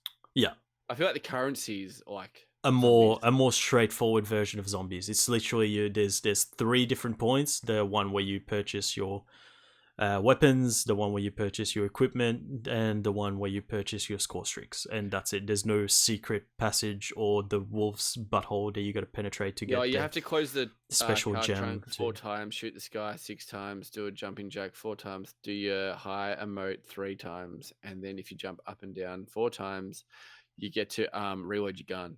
Yep. None of that, thankfully. Yeah, fuck. It's pretty straightforward, sort of. That's why we like it as well. But yeah, exactly. More to it, like you can get sentry guns, and you've got a little bit more strategy than just kind of. And that's why I want to be able to just pick the map that we can play. So we know, it's good to wave 3. You go put the sentry gun in that corner there because the enemies are going to start coming from this end, and we can only cover those areas, that sort of thing. So we'll sort something out, I'm sure. But that's the Spec Ops side. Now let's talk about the multiplayer side of it, which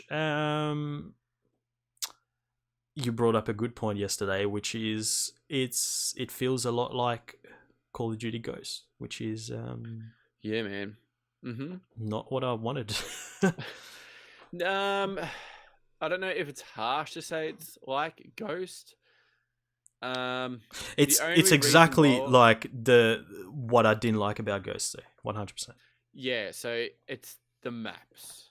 Yep. I've played with other people as well, and they're on a very similar boat to us.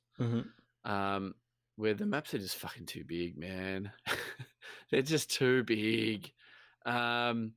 Yesterday I played hardcore. No, not hardcore. What did I play? Headquarters. Sorry, headquarters. Where you run to a certain location. There's like a laptop, and you have to protect that location and stay there as long as you can for, say, 2 minutes until your team gets wiped out or the other team takes it over. Then it appears somewhere else on the map. Now, we were playing headquarters, and it comes up, and it was like, you're 200 meters away from where it is. I'm like, that is so far. Like, that's literally, I ran for a minute, 1 minute running, probably longer to get to headquarters, right? I get there, boom, say I die straight away. Guess where I'm going to be spawning? Spawning somewhere else, but I was nowhere near it. I was like, what up, Running Simulator 2019? Sick. It was just too far, man. It's like, I know there are some four wheelers and stuff, but I'm like, I still haven't jumped in a vehicle yet. But oh man, no, I don't like it. I don't like it. I don't like the maps. We've got Battlefield already. Yeah, exactly. You've taken the Battlefield kind of mechanics, and I love that.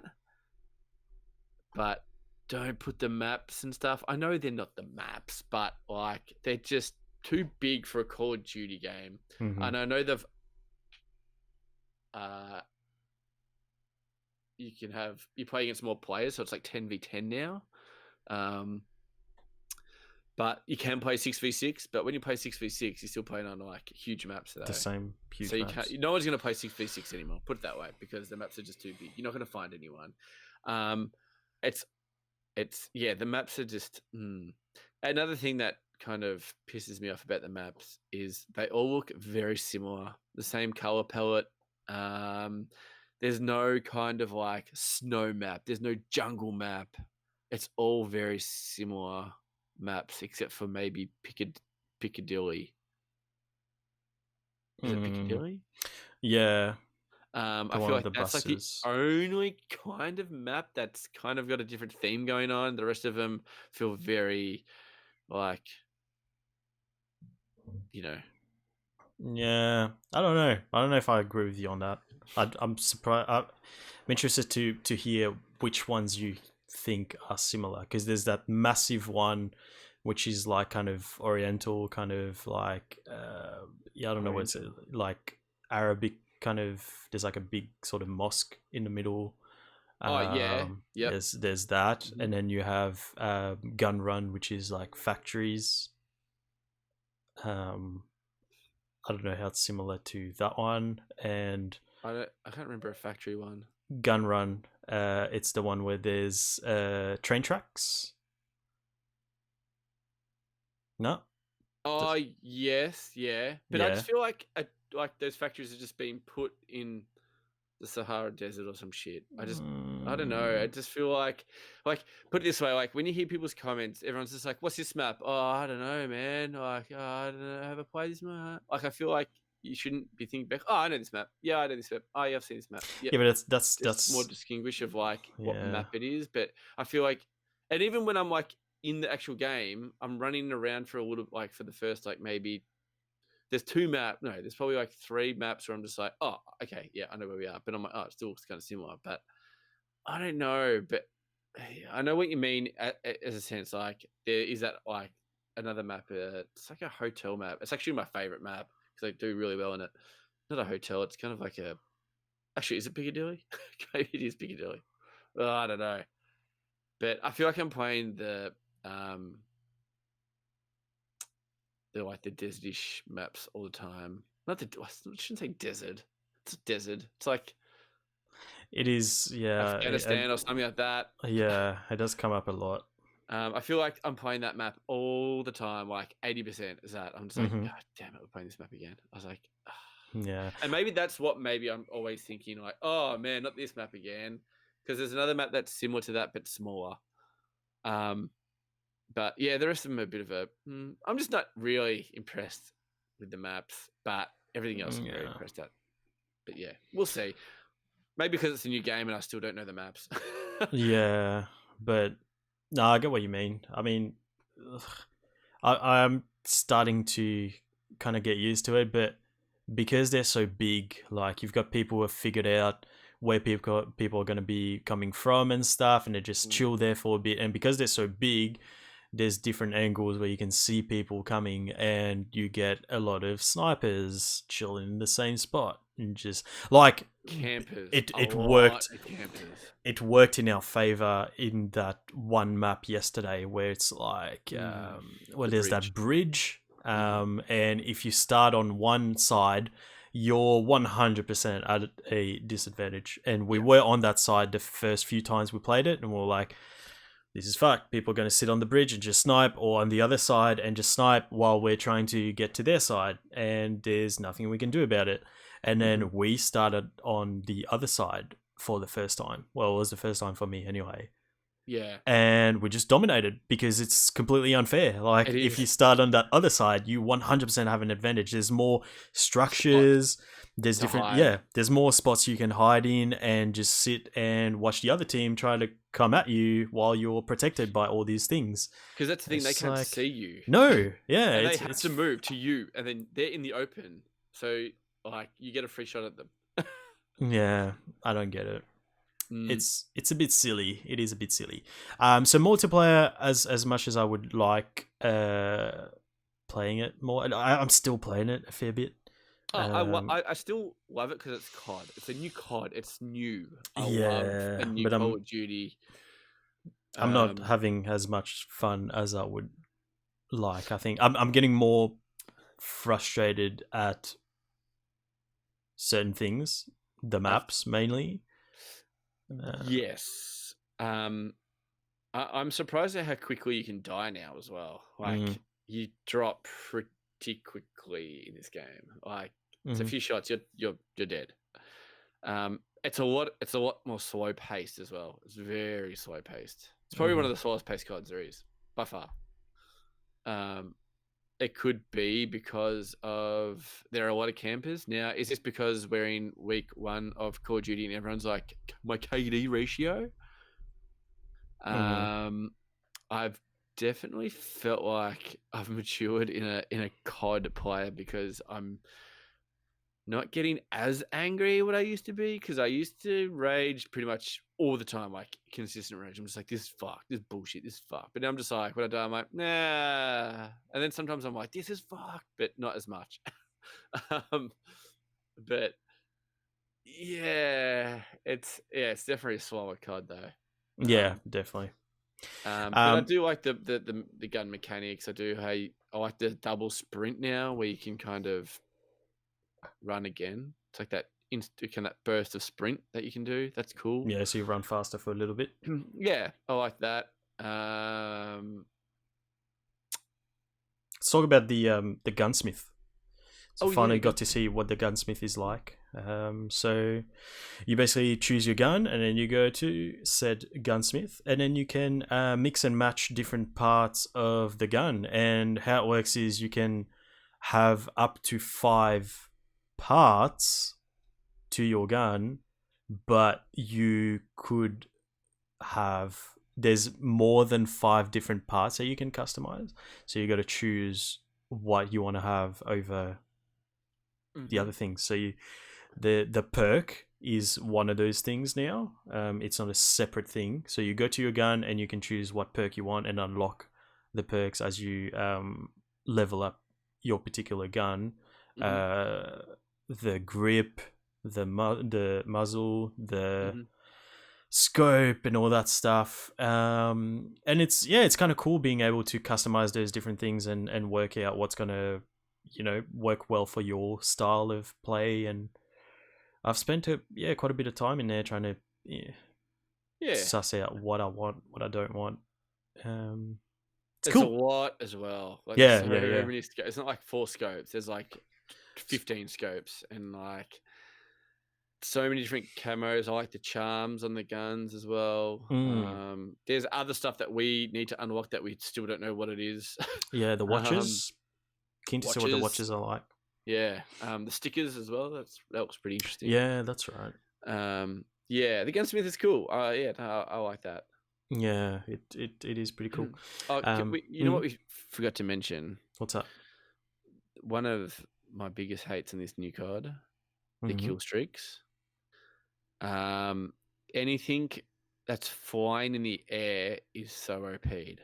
Like, so I said this to you last night, I think, when we were playing headquarters, and a guy had a Harrier, and we shot like 3 rockets at it, and it just chilled. It was like, yeah, that's mad, and just kept on killing us. And we couldn't do anything, and I'm like, and then it shot us through walls and stuff. I'm like, what the fuck? What? I was like, man. And I feel like there's just so much going on, because maybe there are a lot of campers now. Mm-hmm. Just you know what? That's gonna ease off. I feel like at the start of COD, the first few weeks is a lot of people just camping because they want to get the COD up, but then they start to kind of branch out and open up and venture out in the world. But seeing there's a lot more campers, there's going to be a lot more kill streaks going on. Mm-hmm. So there's always stuff in the air. It's like I even hate Harriers on my team because they're so loud. Like, and the game's really loud as well. So when you get the Yeah, game, it is please real fucking put down loud. your master volume, man. That shit is super loud. But yeah, I'm not a fan of these crazy kill streaks that are in the air. There's just too much going on. Like when your screen just starts shaking like shit for like 2 minutes, and I'm like, okay, I'm just Yeah. gonna stand in this corner for like until this is over because this is stupid. I'm literally just gonna put a claymore down at the door and just sit here and do nothing. Yeah, it's just too busy. Might be a small part of the population that thinks this, but I think COD 4 did the kill streaks perfect. Can't get any better. Just have 3 kill streaks and that's it. Leave it as that. UAV, yeah, airstrike, and your chopper. That's it. Like, I hate all the other ones. They can go suck a dick. I don't mind the little small ones, like the little, kind of like the counter UAV ones is cool, and what other ones are there? Like the care package or stuff like that. But like all those, like the Harriers, the chopper gunners, and stuff like that. It's like, oh fuck. Mm-hmm. It's like I'm pretty sure you didn't go around just fucking shooting everyone. You just sat in a corner probably for the whole game. But you know what? Like, kudos to them because you should go in there and somehow counter that, or just don't go into that room ever again, because that's what normally happens to me when I get killed by a camper. I get the fuck, like, I don't go near that building after I try and flash it or try and kill them after maybe 1 or 2 times. I've camped heaps of times as well. I'm not gonna lie. I've just been like, oh, I'm 0 and 6. Time to sit in the corner for a bit and get a few kills up. So yeah, I'm not a fan of the kill streaks. Do you like the kill streaks? Do you like the Harriers and shit like that? Or it doesn't bother you that much? No, I'm not a fan. It kind of breaks it, especially like I don't understand. I mean, I understand it, but I don't like how it works. It's like it's a reward for doing well, right? But you're already doing well. So for doing well, which means you're killing people, you're getting more powerful shit to kill more people. So it's like, mate, you're already fucking people up. Let's give you a bigger gun to fuck more people up. It's like, give the other team a chance to come back instead. Like, I could have sworn there was one COD that gave you a thing where if you died so many times, you get streaks. Yeah, Yeah. like a bit more balance. I've never been a fan of the whole score streak system anyway. Like, yeah, I'm a bit like that too. I get it, but at the same time, I don't like it. I think Battlefield does it perfectly. No kill streaks, kill. If you get 10 and 0, I know you've actually killed someone with your gun. Like your 10 and 0 could be you've killed, 4, 5 people, and the rest were just kill streaks. I mean, like, I like it when I get it. I'm not going to complain about it. Yeah, but at the same time, it's like, I don't get the whole logic behind it. If you're already doing well, but even like as what I said to you, like I don't even like my own team having Harriers because I'm like, one, they ain't gonna be coming outside, so that's less kills for me. I'm gonna have to go into a building where they're camping anyway, so it kind of stops the game for a little bit. It's a bit like, all right, time out. Everyone's just gonna chill now. We're not gonna do anything unless you got really dumb teammates and they run out there and they get shot by the Harrier. Like I've seen that so many times. Like when Harry comes, I'm like, just stay inside, dudes. Like, and they run out there, they die straight away, and they just keep doing that. I'm like, what? What are you trying to accomplish? Like, what's going on? Just stay here for like literally a minute, and it'll be gone. And we're only 1 point behind. But then after the Harrier's gone, it's like the game over. You're 20 behind or something like that. So, Yeah, I don't like big ones. Like the UAV and those kind of quick kill streaks, like the Predator missile or something like that, is fine because it's just like a 1 second kind of thing. Yeah. But when it's a thing that's just hovering in the air for the whole fucking map for like ages, you're just like, well, and we can't blow it up. God damn. So yeah, fuck. I hate I kill feel streaks. that. Kill streaks and the map sizes. They're No my good.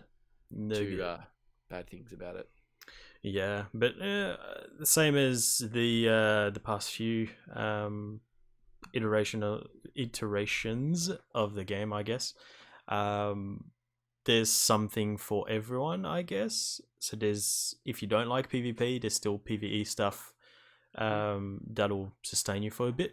So yeah, as a package, solid. We've very solid. Probably forgot to mention our favorite game mode, and that's probably 2v2. Yeah, gunfight. Yeah, true. No kill streaks, because the rounds are really quick.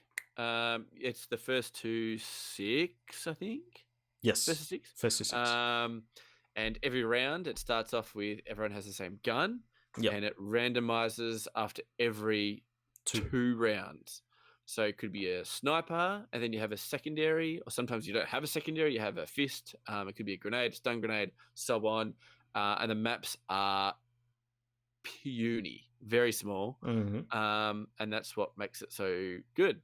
Yeah. And I really love that. Like I have so much fun in that.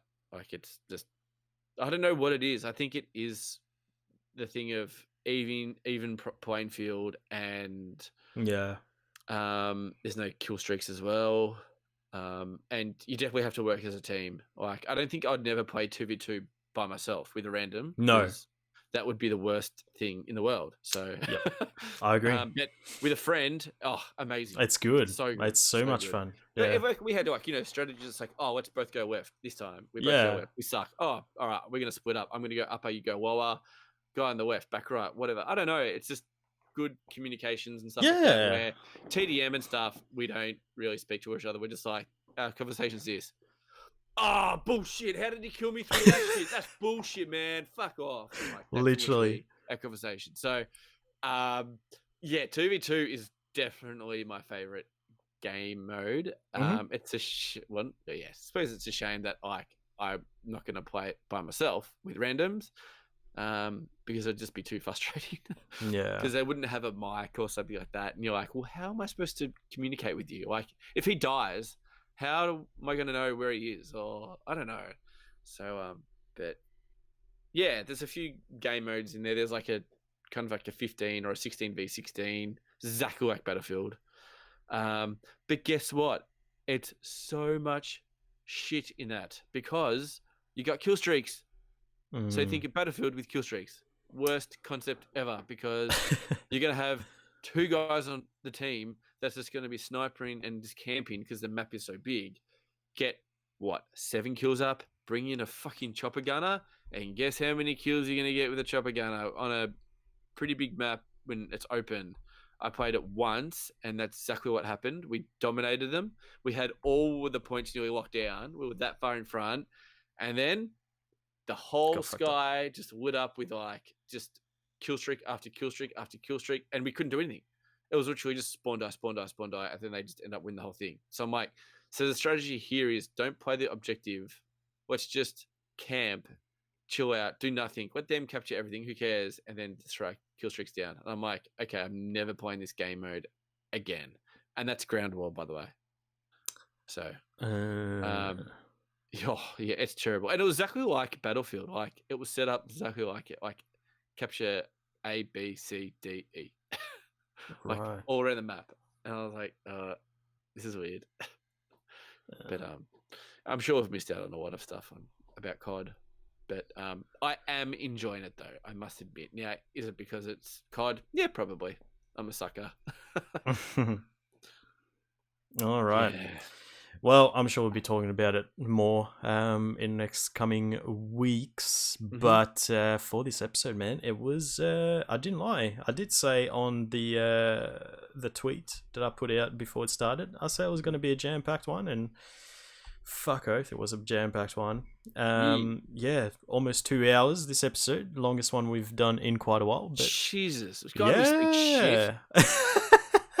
The amount of times No we like, shit. oh, we don't have much news articles. Do you reckon we can get to an hour? It's like, mate, we can talk about a fucking stick for 2 hours. I was like, fucking hell.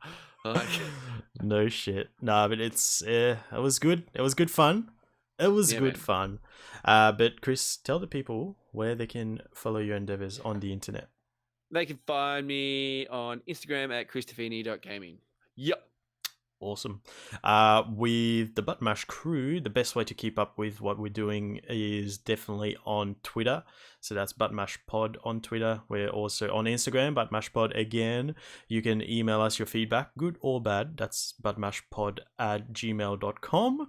And we also have a website where we have all of our episodes there, some in video format as well. And there's also a video of my dad reviewing Mortal Kombat 11 on there, which is pretty cool. That's www.buttonmashpod.com. And you can also find us on Facebook if you just look up Button Mash Podcast on there. Did I forget anything? I think I got it all.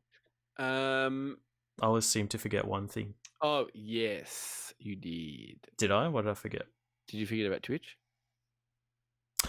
Yeah, I forget about Twitch because we're doing it on Twitch. Yes, you can watch the recording of the podcast on Twitch if you look up Button Mash Pod, one word, on Twitch. I also play some games during the week.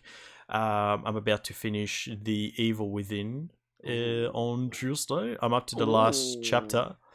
And I'm into the last chapter, so not the start of it. So this is why I'm thinking I reckon I'll finish it this Tuesday coming. On Thursday, we've retired Throwback Thursdays, and I started playing The Last of Us Left Behind. Oh, yes! Awesome, man. Sick. Yeah, so played that a bit last Thursday. It was good fun. Looking forward to playing some more of that. But yeah, I'm not expecting it to last very long. So there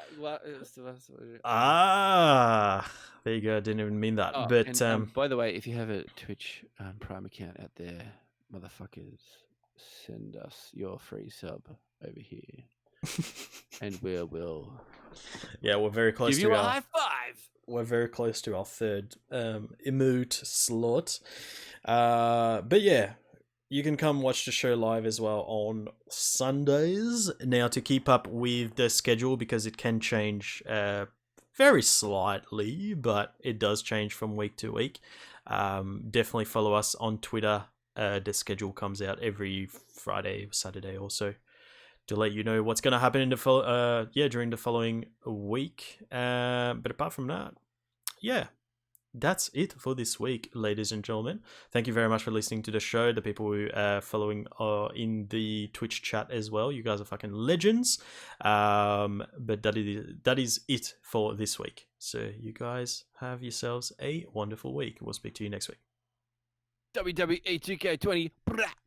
Final round.